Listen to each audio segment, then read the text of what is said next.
There is relief from the air quality and the heat, but it's just too far away right now. Southern Utah, yeah, they're getting all the thunderstorm activity, and they're getting a lot. We're seeing some flash flooding issues in portions of the state, but yeah, heavy rain coming down in central and southern Utah.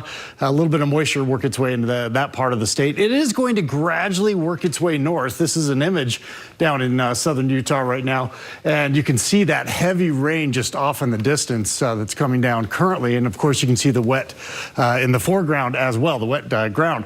So again, this moisture is going to slowly work its way north, but it is going to take a few days to get it up here into northern Utah. Here's what's going on. We have the high pressure. You can see these mid-level winds that show the pattern in the atmosphere.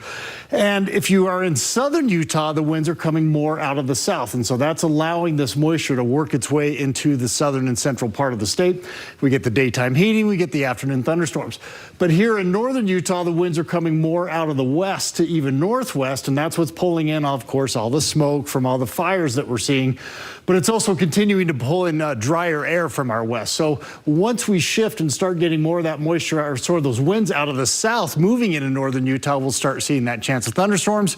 In the northern part of the state, we could see a couple tomorrow, but it's more towards Saturday, Sunday, Monday when we start seeing a better chance of some of those storms in northern Utah. Again, a lot of activity here in the central and southern part of the state. You can see all the lightning that continues to fire up. Most of this is just moving. It's firing up over central Utah, over the higher elevations, and then moving off to the east. They're not moving real quickly, though, so we are seeing some pretty heavy rainfall totals with some of these storms. Look at the difference that it makes. 65 degrees right now in Cedar City. I know it's wet, but I'll take that, man. Look at this. 97 in Salt Lake, 93 in Provo, 96 in St. George. 65, feeling awfully nice right now. Okay, so with that moisture in place, you can see it gradually works its way north. Storms get a little bit farther north on Friday.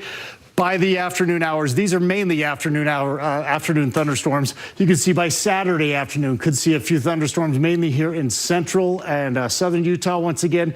By Sunday, again, it works a little bit farther north. So every day we just see a slightly better chance of some of those storms working into northern Utah. 91 in Nephi for an afternoon high tomorrow, upper 80s in Manti. You can see upper 80s in Richfield as well with that chance of afternoon thunderstorms.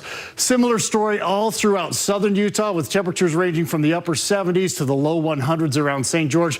So even with the storms, it's still plenty hot. We keep it there in the low 100s through all 7 days around St. George. Best chance of those afternoon thunderstorms stick with us through the weekend, and then we start to dry things out. For northern Utah, again, still hot, slightly cooler than we've been, but still hot. Mid-90s in Logan, mid-90s in West Valley. We'll see the clouds developing in the afternoon. Again, you know, an isolated mountain thunderstorm certainly possible as we get into tomorrow, but for the most part, we'll just get hot conditions and then those clouds developing in the afternoon hours. 7-day forecast shapes up like this. Upper 90s, we're hanging on to the smoke, but we do start to see that chance of afternoon thunderstorms moving into the forecast as we get into Sunday, Monday. These temperatures right here in the mid-90s, pretty close to average for this time of year, but we got to wait until the end of the weekend and early next week to get to those average type temperatures. We'll be back after this.